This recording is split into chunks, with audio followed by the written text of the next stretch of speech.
na huku Gemini na yashatengeneza tayari. Gemini tena ameweza kuweza zaidi na ametumia picha yenyewe.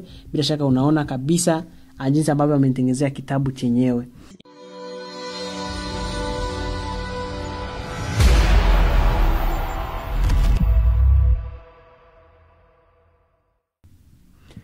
Habari za wakati huu, naitwa Leonce Alex, hii ni Mfalme Digital. Leo hii nataka nikufundishe juu ya mchango wa AI kuhakikisha graphic designer anaboresha ujuzi wake na kupiga pesa. Matumaini yangu ni kwamba mara tu baada ya kutazama video hii, ikiwa wewe ni graphic designer au hata ni mtu yeyote, basi utaweza kuboresha kazi zako hasa za kimtandao za graphic design, lakini pia utaweza kupiga pesa. Hasa tutagusia katika upande wa graphic design ambaye yeye anaweza pia kutumia AI kuhakikisha kazi zake zinakuwa bora na anaweza kupiga pesa. Hivyo hakikisha unatazama kuanzia mwanzo mpaka mwisho, maana madini yenyewe nimeyafukua katika video hii. Na kabla sijaanza kukufundisha, nataka ufanye mambo haya matatu. Jambo la kwanza, like video hii. Jambo la pili, comment neno tuko pamoja, na ukiniambia labda uko wapi na unatazama kutokea wapi.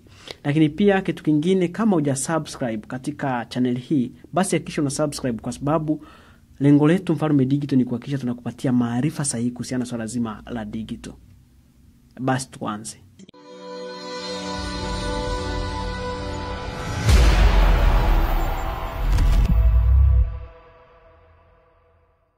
Naam, karibu sana. Kama ambavyo nimekuahidi kwamba tunazungumzia kuhusiana swala zima la mchango wa AI kuhakikisha designer anaboresha ujuzi wake na kupiga pesa. Katika harakati za kila siku, katika kazi zako za kila siku, designer ambayo unafanya kazi zako mara kwa mara, labda una design, wakati mwingine unakutana na changamoto mbalimbali. Wakati mwingine tunakutana na changamoto mbalimbali, unakuta mtu anakata tamaa, au labda naona kabisa yeye kazi za graphic designer au kazi za graphic design haziwezi, au labda zina watu wenyewe, au labda kuna wataalamu maalum ambao waliandaliwa kwenye swala zima la kazi za graphic design. Lakini kumbe anakutana changamoto kadha. Changamoto ambayo inawakumba watu wengi ni kukosekana, yani ni changamoto za program, hasa beginner. Kwa mfano, mtu anaweza katokea, tupo kwenye Adobe Photoshop hii, inatokea tools zimejipanga hivi, unavyoziona hazijafika hapa. Sasa Adobe Photoshop yake, yeye tools zinafika hapa, alafu mimi la kwangu linafika hapa. Unakuta anakutana na changamoto. Kumbe kuna hii alama ambayo angeibonyeza akaweza kuziona vizuri. Huu ni mfano simple tu. Lakini pia mwingine unaweza kukuta labda anatafuta layer zimepotea. Si ndio hivyo? Labda layer hazipo. Hapa unaona layer hazipo. Hata ukifanya kazi yako kwenye Adobe Photoshop, unaona kabisa labda kazi yako haupati layer na hauwezi kufanya chochote kwa sababu layer zako labda hujaziona. Tuseme sio kwamba huwezi fanya chochote, lakini unachokifanya hauwezi kupata layer ambazo ulikuwa unazitarajia. Kwa hiyo kwenye design unakutana na changamoto mbalimbali. Lakini sasa ninachotaka nikwambie ni kwamba unaweza kutumia AI kuhakikisha wewe unaboresha ujuzi wako. AI hii utaitumia wapi? AI hii utatumia kuuliza maswali mbalimbali na kuweza kupata majibu. Kwa mfano, umekutana na changamoto kama hii hapa. Labda tuseme tools zimepotea. Tuseme tools au zioni kabisa. Ngoja kwanza niziondoe hapa. Tools au zioni.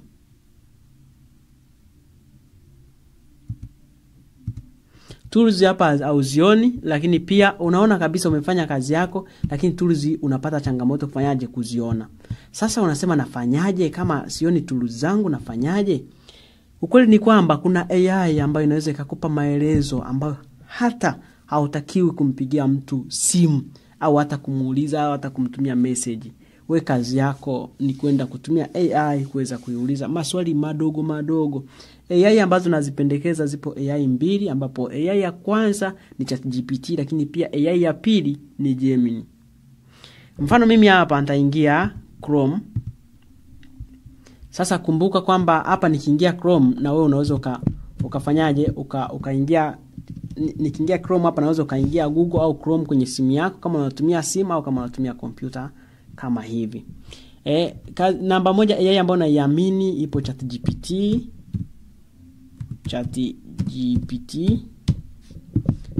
Andika ChatGPT hapo, ingia kwenye kompyuta yako, ingia kwenye Chrome au download app ipo Play Store, download ChatGPT. Okay, hii hapa ChatGPT. Hii hapa.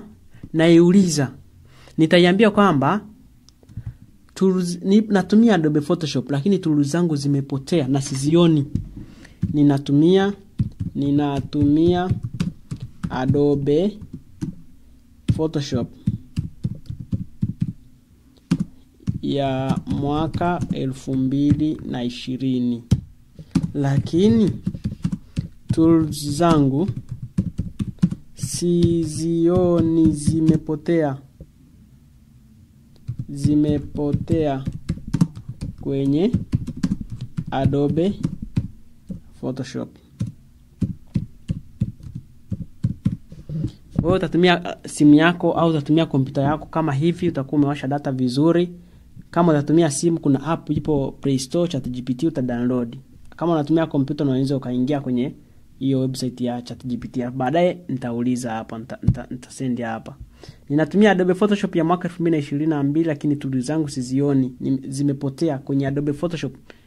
Atakwambia inaonekana unatumia Adobe Photoshop 2020 na tools zako hazionekani au zimepotea. Hii kutokana mara nyingi kwa sababu mabadiliko kwenye workspace, panel kufichwa au program kufunguka kwa mode isiyo sahihi. Hapa chini kuna njia rahisi za kurejesha tools zako. Ndio anakuambia nenda edit, window au Photoshop menu, chagua toolbar, kwenye dirisha linalofunguka bonyeza restore default, bonyeza done. Amekupa njia namba 1. Njia namba 2 nasema rejesha workspace. Nenda kwenye window. Kwa mfano nasema nenda kwenye window. Adobe Photoshop amesema niende kwenye window, amesema niende kwenye workspace. Workspace alafu amesema ni bonyeze. Okay, kwa maelezo yake amesema nenda juu kwenye window, bonyeza workspace kisha chagua essential default. Baada ya hapo chagua reset essential. Nakuja hapa nafanya kama alivyoniambia. Kama ndio alivyoniambia huyo ChatGPT. Window, workspace, default, reset essential. Na bonyeza hapa. Naona bado tools zangu zimerudi zenyewe tu kama ambavyo ameniambia.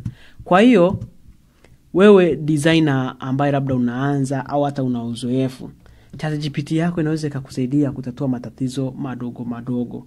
Hapa mimi nataka nikuambie kwamba kuna siku moja hii AI iliwahi kunisaidia sehemu fulani ambapo hata nimeona imenigusa. Kuna siku moja niliwahi kuwa ninapiga picha kwenye tukio maalum. Hapo nimenunua kamera muda mfupi sana na nimeanza kuitumia takriban wiki kama 3, na uzoefu wangu tu ni ule wa kusoma darasani kwamba aperture, ISO na nini.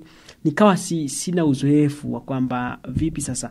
Najua tu napiga picha wananiambia ISO naweka 200 sijui 300, lakini hapo kumbuka nina kamera nzuri na speed light, lakini pia nina lens ambayo inafanya vizuri. Kwa changamoto napiga picha sizipati ambazo zinatakiwa, na kumbuka nawapiga viongozi wakubwa ambao hasa wakihitaji picha zao nikiwa nimepoteza tukio lao itakuwa changamoto. Mimi nilivyoona imekuwa hivyo nikasema hapana, cha kufanya ngoja tu niingie ChatGPT nikaiuliza nina hiki nina lens na speed light na kamera hii na hii na hii, naomba nipo kwenye tukio la namna hii, nipo kwenye nyumba kabisa kuna sherehe na watu hivi na hivi na lens yangu ni hii, na naomba unipe settings sahihi ambazo naweza nikanisaidia kupiga picha kali. Ukweli ni kwamba ChatGPT alinipa picha kali na baadaye nikaanza kupiga picha, wakasema isee unaweza, umefanya kazi nzuri, kazi yako ni nzuri, hata kwenye malipo wakalipa, wanafanyaje, wanafurahia. Kwa hiyo ninachotaka kuambia AI unaweza ukauliza chochote na ikaweza kukujibu. Lakini kumbuka upasi kuitegemea asilimia zote. Badala yake baada ya hapo unapaswa kwenda kujifunza. Nilipoona hivyo nikaenda kujifunza, nikawa photographer vizuri, nikaenda kupiga picha nzuri, nikaweza kupiga picha vizuri kutokana na matukio. Lakini ile siku nilikuwa nimepata changamoto na ikanisaidia. Kwa hiyo wakati mwingine hautokuwa na mtu wa kumpigia simu au kumuuliza chochote ikiwa wewe ni graphic designer na ukaweza kufanya kazi zako, au labda unafanya kazi za creative au labda za namna hii. Kwa hiyo AI inaweza ikafanyaje, ikakusaidia katika kufanya kazi zako za graphic au za digital na kuhakikisha zinakuwa bora zaidi. Kitu kingine ambacho unaweza ukakifanya kwenye graphic design, kitu gani ambacho kingine ambacho kikakusaidia unapokuwa unafanya kazi zako za graphic design, kuna baadhi ya material unakuta labda umeenda kwenye posti ya mtu, alafu baadaye hiyo posti aliyoitumia amefanyaje, ametengeneza posta nzuri au kazi nzuri. Lakini kuna element na baadhi ya material ambayo yametumika na umeyapenda. Sasa unaweza kumuuliza, ukaingia ChatGPT ukauliza, hivi hiki kitu naweza kukipata kwa jina gani? Ngoja nikutafutie mfano uje uone ambavyo, labda tuseme labda nimeona background kama hii hapa. Hapana, ngoja tuingie kwenye poster kabisa. Haya, ngoja tuingie nitatafuta labda kwenye logo hii ya EAGT. Nitachukua hii logo niweke kwenye ChatGPT niulize, au labda mimi niulize kwamba hivi naona kindege hiki hapa kilichopo kwenye, ngoja hata wewe unaiona vizuri hapa. Kwa mfano naingia kwenye ChatGPT, naweza nikaiuliza hivi,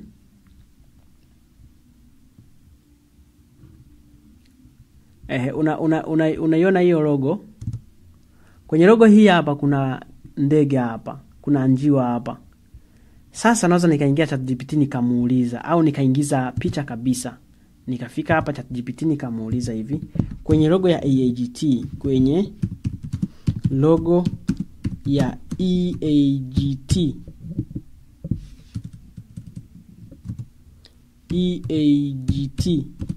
church ya EAGT, yani kanisa la EAGT.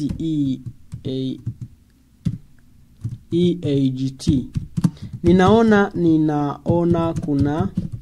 kuna picha ya ndege au ya ndege. Je, ni wapi naweza kudownload hiyo picha ya ndege, na huyo ndege anaitwaje? Namaliza hapa, namwambia nipe linki. Baada ya hapo napiga enter. Atakuja kujibu hapa. Ili kusudi niweze kupata taarifa sahihi na kuweza bahati nzuri ameniletea hii hapa. Hii hapa kabisa ameileta mwenyewe. Hii hapa sawa, nimeangalia, nimeona picha ya nembo ya Evangelistic Assemblies of God Tanzania EAGT, ikiwa ina bendera na nembo ambayo mara nyingi ina muundo wa ndege. Hapa kuna namna unavyoweza kuipata. Download ukurasa, kuna ukurasa unaitwa EAGT logo, unaonyesha nembo ya EAGT. Hivyo atakupa, unaona kabisa hapa atafika. Sasa hivi wameboresha zaidi mpaka anakupa resources ambapo unaweza ukapata hiyo nanili. Lakini unaweza ukamuuliza hiyo ndege anaitwaje, akakupa hata majina yake, na ukaweza kuingia kwenye Google labda au kwenye Chrome na ukaweza ukadownload. Kwa mfano hapa resources ambazo ametupa hapa, naweza nikabonyeza hapa alafu ikafunguka resources hizi hapa. Amenipa watu ambao walishawahi kuzungumza kuhusiana na EAGT, picha ya ndege. Hivi hapo unapata details za muhimu sana, labda kudownload na vitu vingine kama hivyo. Wakati mwingine unakutana na poster ya mtu ametumia material ambayo hata wewe kwa kweli unayaangalia unasema hivi, haya material ameyatoa wapi, kitu amekitoa wapi? Usiumize kichwa sana. Sasa hivi inaenda kurahisishwa zaidi, au sema imesharahisishwa zaidi. Unaweza kaingia kwenye ChatGPT na ukaweza kutumia. Sasa hivi pia wameboresha zaidi ChatGPT, zipo ChatGPT Pro, lakini pia zipo ChatGPT za ambazo sio za kulipia na ChatGPT za kulipia.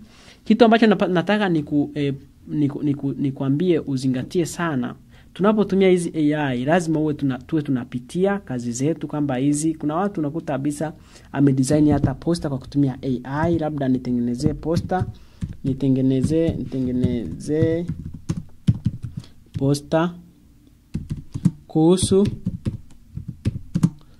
umuhimu wa afya katika siku ya afya duniani. Jina la kampuni ni Afyacare. Afyacare. Mawasiliano ni 0740 hapo. Itafanyika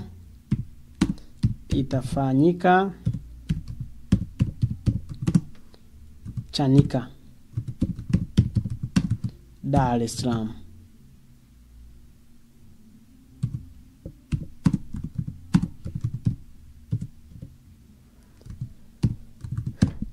Baada ya hapo nitaachia, ataanza kugenerate. Lakini sasa unapotaka kutengeneza kwa mfano kama hii poster hii, si ndio hivyo? Unapotaka kutengeneza poster hii kwa kutumia AI kama hii, upaswi hapo unaona hajatengeneza, lakini sasa amekupa idea.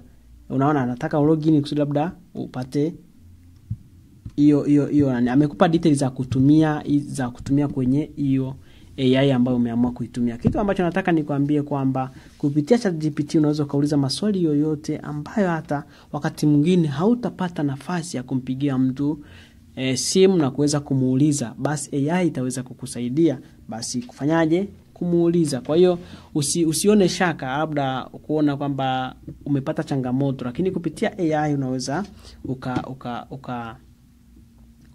ukapata kitu kizuri. Lakini pia namba 2, nimekwambia kwamba unaweza kupata material mbalimbali. Material kama hapo tumeona, nawezaje kudownload ndege, labda umekutana picha labda ni ya poster moja, labda ni ya tuzo hiyo nembo ambayo imetumika labda kwenye tuzo imetoka wapi na inafanyaje. Wewe cha kufanya ni kimoja tu, ingia pale ChatGPT, labda screenshot, ingiza picha kwenye ChatGPT. Baada ya hapo utaweza kufanyaje, utaweza kufikia lengo lako, kwa sababu atakwambia hayo material na vitu kama hivyo. Kitu kingine pia unaweza kumuuliza kwamba kama natengeneza poster, unaweza ukamuuliza kuhusiana na idea, akakupa idea ambazo wewe hauna. Hapa unaweza kufanya hivi, kama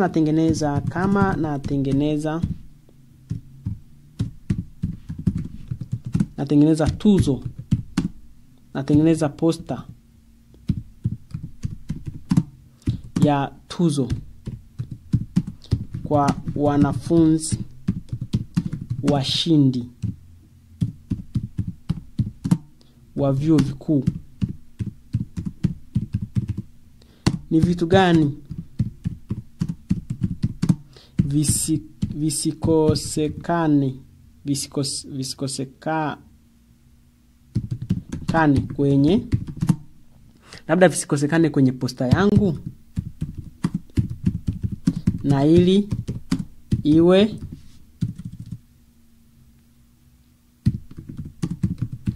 nzuri na ya mvuto. Baada ya hapo utamuuliza, yeye atakupa kwamba okay, atakuja kuambia hapa nilikuwa sijasaini hii kwa ChatGPT hapa. Kwa hiyo unaona kuna nani ambayo nimeletewa sign up for free. Ngoja niingie tu hapa au labda ni login tu hapo, continuous email, continuous Google.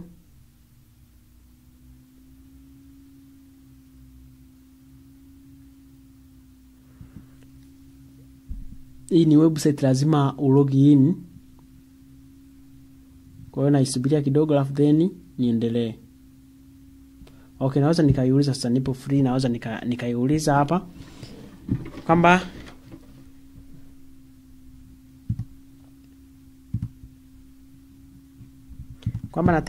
natengeneza posta ya tuzo kwa wanafunzi wa vyuo vikuu. Ni vitu gani visikosekane kwenye posta yangu? ChatGPT atakusaidia kukupa baadhi ya detail, lakini kumbuka hizi ni akili za AI. Kwa hiyo utakuja kufanyaje? Utakuja kuangalia utakuja kuangalia kwamba ni vitu gani niviweke, nisiviweke, nivitoe, hivyo tu.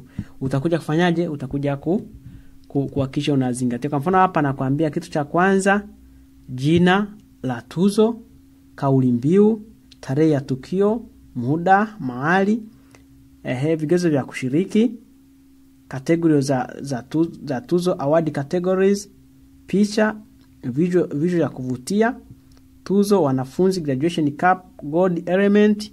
Kwa mfano unaona kabisa kuna gold element anaizungumzia hapo, udhamini, sponsors ambao wameweza kufanya hivyo, taarifa za kuwasiliana, simu, jinsi ya kushiriki, logo ya chuo au kampuni inayoandaa, bonus, mambo ya kufanya posta iwe ya kitaalamu, tumia rangi ya kifahari kama gold, black, blue, silver, purple and gold.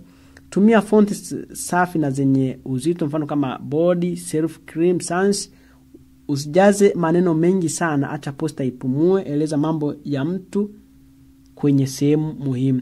Kwa hiyo unaona kabisa kupitia ChatGPT umeshapata na idea baada ya kuambiwa kwamba tengeneza posta kuhusiana na hiki kitu na hiki kitu. Kwa hiyo unaweza ukapata idea ya kutengeneza posta. Mfano mzuri, mfano wewe labda ni graphic designer, lakini wewe umesomea masuala ya agriculture labda, au tuseme labda wewe umesomea masuala ya afya.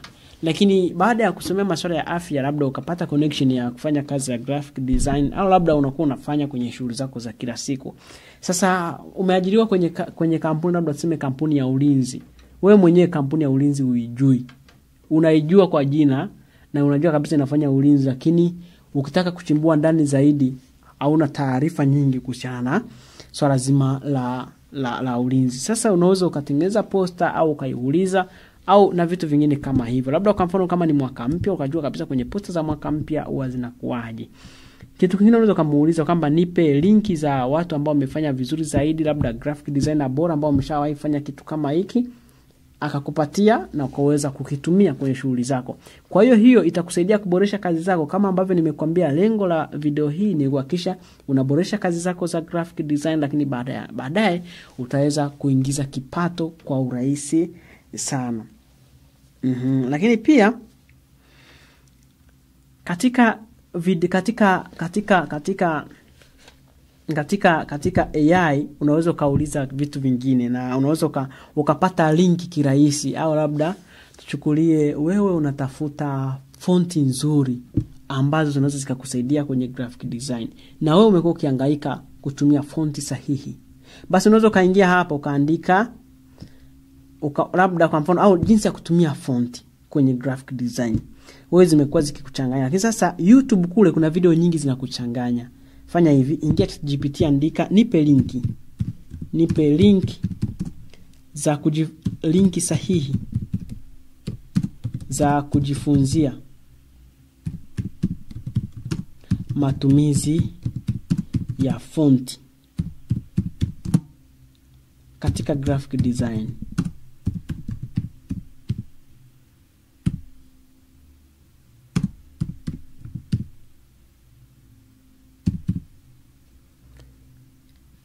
Nataka nijifunze kwa mfumo wa video. Baada ya hapo nitaachia hapo, atanitumia linki za kwenda kuangalia, kugusa. Unaona kabisa amenitumia linki za kutosha hapa. Hizo ni linki zote hizo.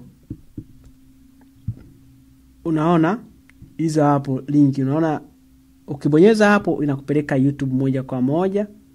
Yes.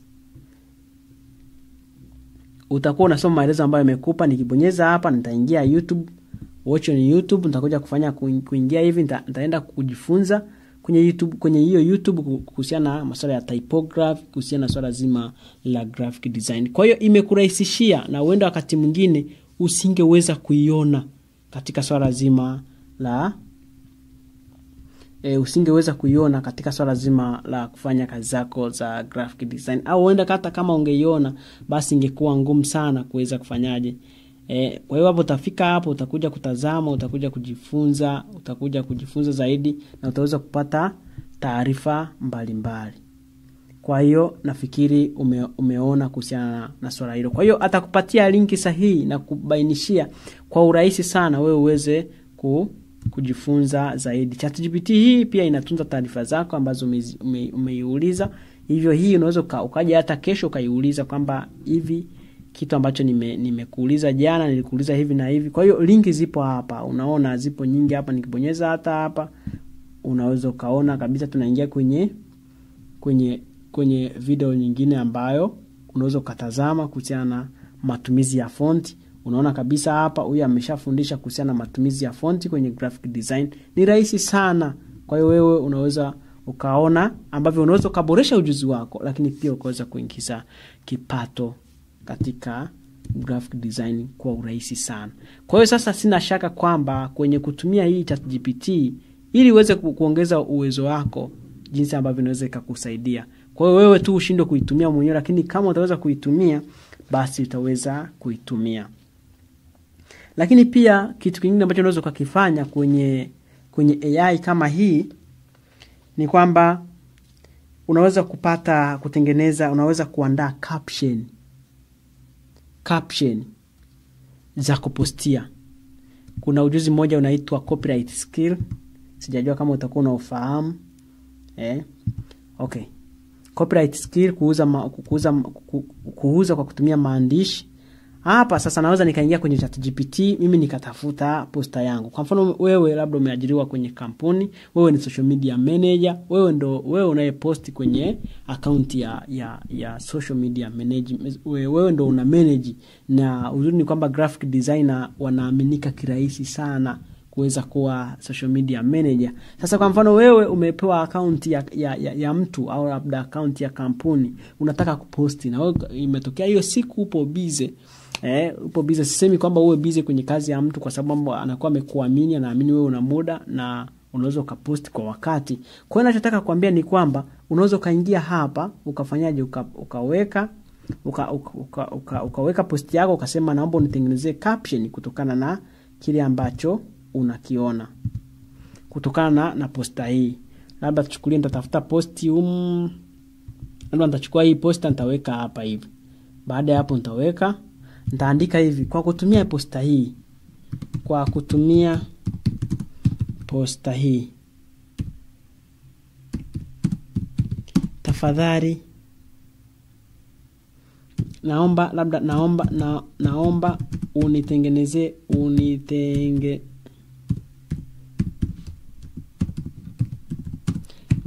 caption muhimu, caption nzuri na ya kuvutia ambayo nitaitumia kupostia Facebook,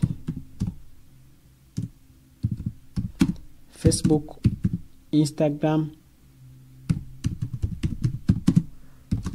labda na WhatsApp.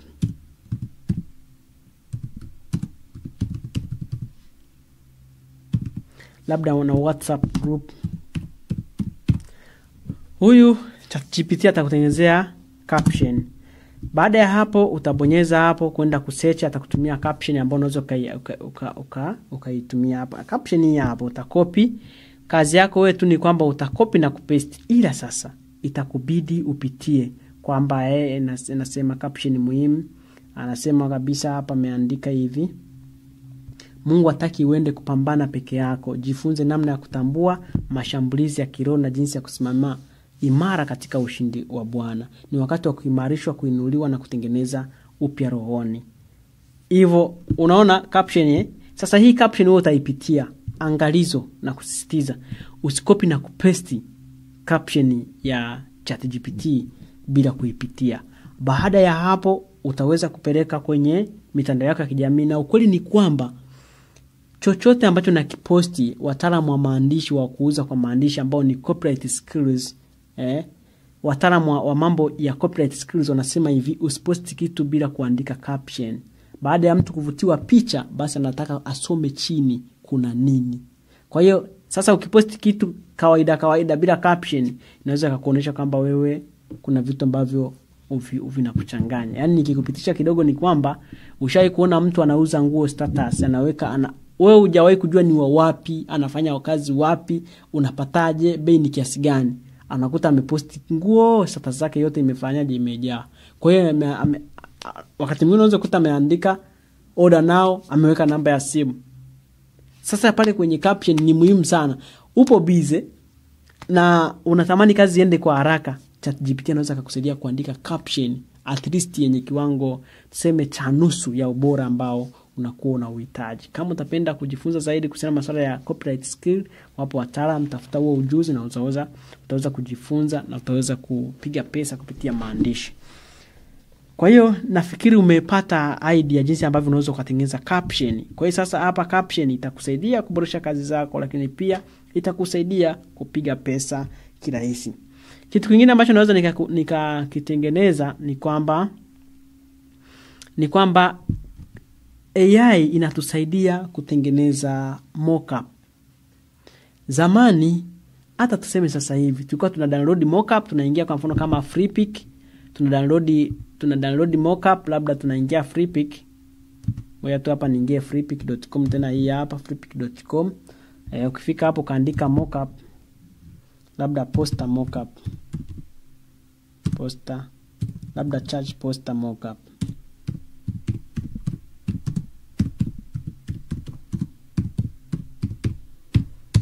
Baada ya hapo naachia hapo charge poster mockup. Utaziona zinakuja. Charge poster mockup hizi hapa. Yes, charge poster mockup. Unaona sasa hizi unakuta ni PSD, kwa mfano kama hii unaweza kukuta ukaipenda ukaidownload, ukaamua labda tuenda kufanyaje kuitumia. Labda kwa mfano kama hizi hapa zipo za free na za kulipia, utaona hapo. Sasa hizi ni charge poster mockup, labda unaweza kusema labda logo mockup.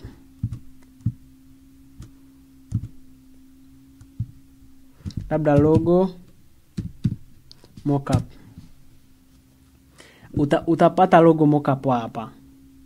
Logo mockup, ule muonekano.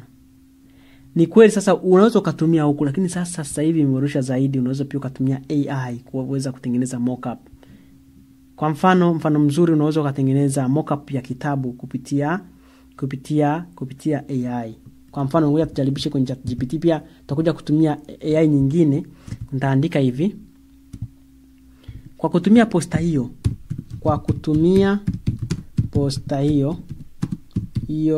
hapo juu. Sasa wewe utaingiza posta hapo, au utaingiza chochote utakachotaka kutengeneza, unatengeneza mockup. Si ndio hivyo? Kwa kutumia posta hiyo hapo juu, ifanye ionekane kama jalada la kitabu. Jalada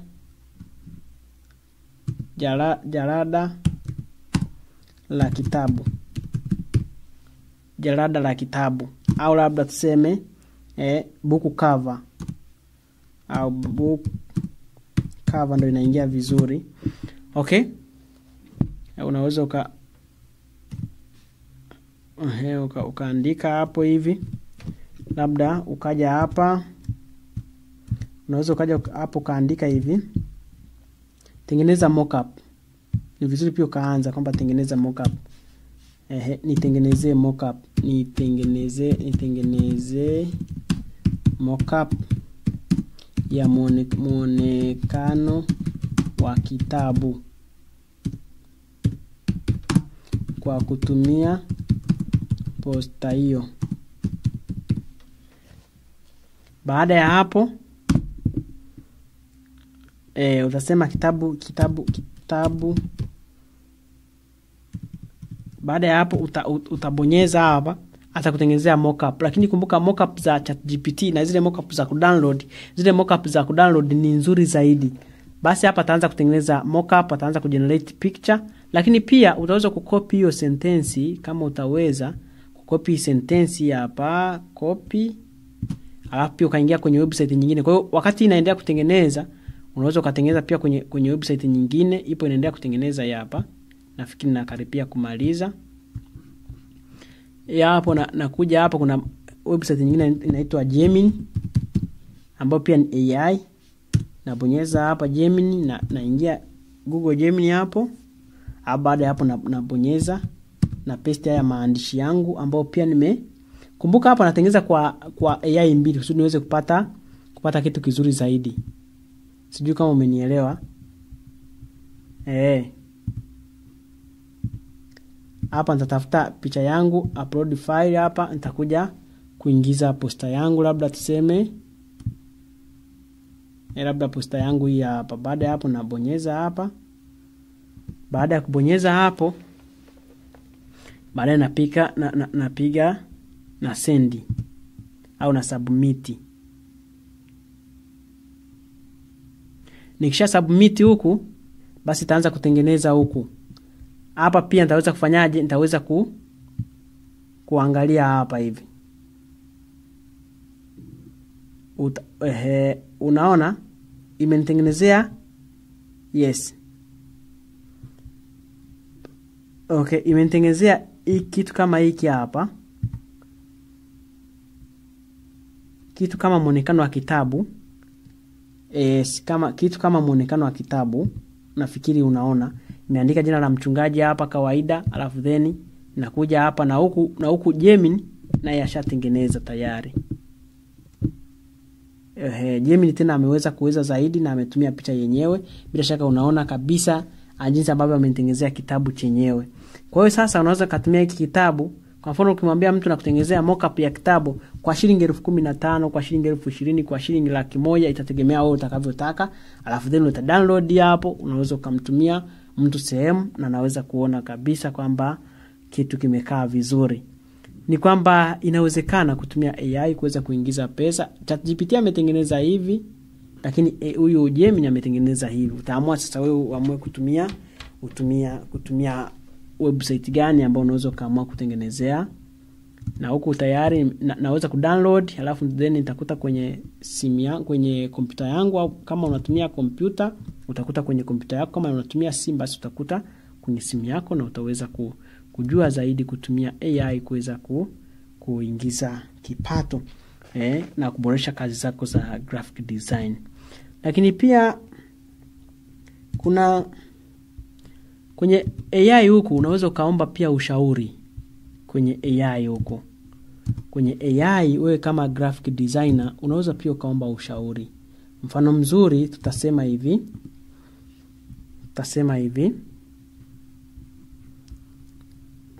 Okay, nitaingia hapa AI, nitaandika hivi. Nitaandika labda tuchukulie kwamba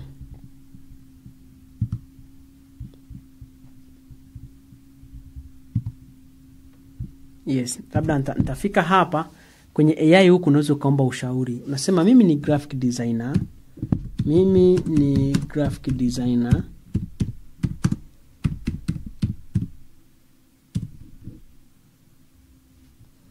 Labda mimi ni graphic designer. Labda mimi ni graphic designer.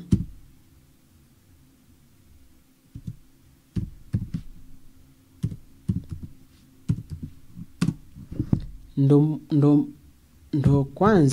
kwanza. Yes, kwa mfano tuchukulie kwamba labda tuulize hivi. Vitu gani vinaweza kumsaidia graphic designer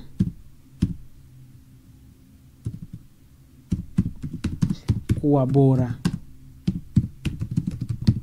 bora zaidi hata kama ameanza jana kwenye kazi za graphic design.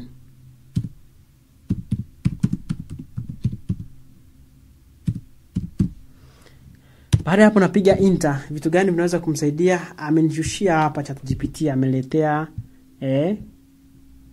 anasema kitu ambacho unaweza hapa, kuna vitu muhimu ambavyo vinaweza kumfanya graphic designer kuwa bora hata kwa haraka, hata kama ameanza jana. Kujifunza misingi ya design hata kama umeanza jana. Ukijua basic principle unakuwa tofauti. Color theory, typography, hierarchy, spacing and alignment, mpangilio, kuiga, kuchukua posta nzuri kutoka kwa Pinterest, Behance, Ribo, kuangalia tutorial kila siku, kujiweka challenge ndogo ndogo, kujifunza kutafuta fonti na resource, kuweka kazi mtandaoni, kudevelop styles ya kwako, kujifunza kutumia mockup, discipline, kujenga jicho la ubora na vitu vingine kama hivyo. Kwa sasa wewe designer unaweza kaomba ushauri huko, kaona okay, huu ushauri unanifaa. Kumbuka sio ushauri wote ambao unaupata kutoka kwenye AI unaweza kaufuata. Badala yake unaweza pia ukajifunza wewe ukaangalia ni kitu gani kweli nikikifanya hiki kinaweza kaniletea matokeo mazuri sana. Kwa hiyo ni kuahidi kwamba kama utaamua kutumia AI vizuri, wewe graphic designer unayeanza, wewe graphic designer ambaye huko unaendelea na kazi zako, unaweza ukatengeneza pesa na unaweza ukatengeneza kitu kizuri ambacho kinaweza kuhakikisha unaweza kufikia hatua kubwa kupitia AI kuboresha kazi zako. Lakini pia kitu ambacho unaweza ukakitengeneza kwenye AI, unaweza kupata idea za kuposti. Mwanzoni nimekutolea mfano kwamba wewe ni graphic designer, labda wewe sema labda umesoma kozi mbalimbali, labda hujafanikisha kwenda kusoma kozi yoyote, wewe tu umetokea tu pale umeanza kujifunza hizi graphic design. Ni simple tu. Unaweza ukaamua kutumia hii graphic design kuweza kutengeneza idea za kuposti. Idea za kuposti. Nasema hivi, ikitokea umeajiriwa na kampuni, mfano tuchukulie kampuni inahusika na ulinzi, tuiulize kwamba mimi ni graphic designer, nimeajiriwa na kampuni ya ulinzi, lakini sifahamu mambo kadha kadha kuhusiana na ulinzi. Naomba unipe idea za mwezi mzima ambazo naweza nikaziposti. Twende kazi. Nasema hivi, mimi ni graphic designer.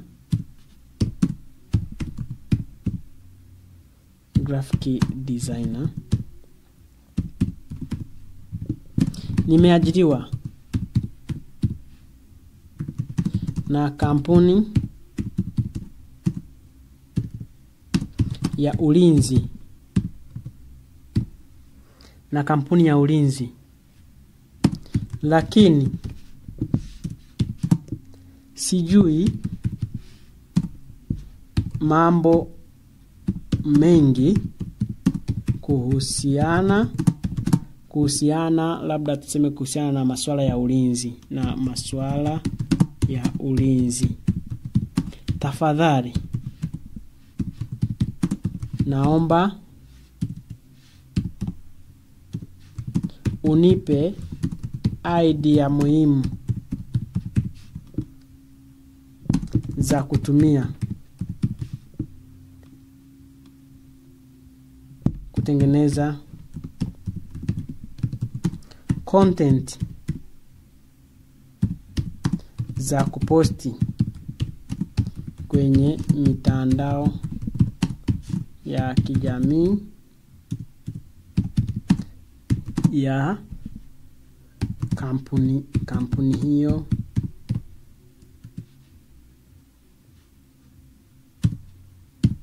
ya ulinzi. Nipe content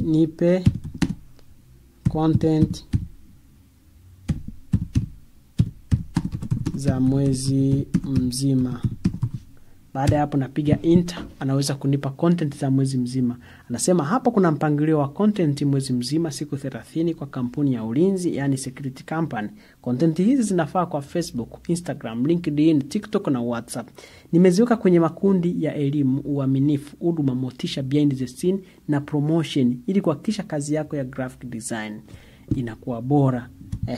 Namba 1, content calendar. Kampuni ya ulinzi ya siku 30. Wiki ya kwanza uelewa wa ulinzi, education content. Kampuni ya ulinzi hivyo sitakusomea kuanzia mwanzo mpaka mwisho, lakini utaona kabisa siku ya 11 nasema event security. Harusi, labda mikutano wamehusika, week behind the scene, human touch, behind the scene, mafunzo ya walinzi na vitu vingine kama hivyo. Hapa utakuja kupata idea nzuri. Unaweza pia ukaiambia ikupatie title, ikupatie misemo mizuri, ikupatie nini, AI ukaweza kuitumia vizuri, unaweza kuboresha kazi zako nzuri zaidi. Wapo ambao wanasema kwamba AI imekuja kuchukua kazi za watu, lakini wapo ambao wanasema AI imekuja kuboresha kazi za watu. Na mimi nakwambia kwamba AI imekuja kuboresha kazi za watu. Hata kama itachukua baadhi ya ajira, lakini yenyewe imekuja hasa kuboresha kazi za watu au kazi mbalimbali. Hivyo kama ukijua kwa kina, sina shaka kwamba unaweza ukashindwa kupiga pesa kupitia AI, lakini pia kuweza kuboresha kazi zako na kutoa kazi zako za kitaalamu. Mimi tu nikwambie kwamba kuanzia mwanzo ambapo umetazama hadi kufikia sasa hivi hujapoteza muda. Kama utaamua kuyaweka kwenye vitendo haya ambayo umeweza kuyatazama kutokea hapa mwanzo hadi mwisho, sina shaka lolote utaweza kuingiza utaweza kuingiza pesa, utaweza kufanya kazi zako ziwe bora. Basi niambie kwamba umetazama kipindi hiki ukiwa wapi. Niambie nimetazama labda nikiwa hapa na tumeweza kufika mwisho pamoja. Nijue kabisa kwamba tumeweza kufika mwisho pamoja.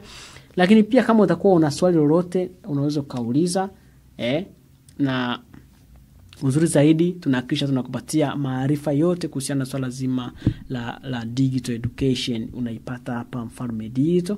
Mimi naitwa Leons Alexi. Hakikisha una subscribe, una like video hii, lakini pia una comment kama ambavyo tumezungumza. Na ukipenda zaidi unaweza ukashare kwa yeyote ambao unadhani inaweza ikamsaidia video hii na anaweza akatazama.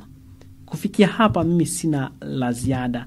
Labda tu nikutakie utekelezaji mwema ambao utakusaidia kuweza kuingiza kipato kupitia graphic design.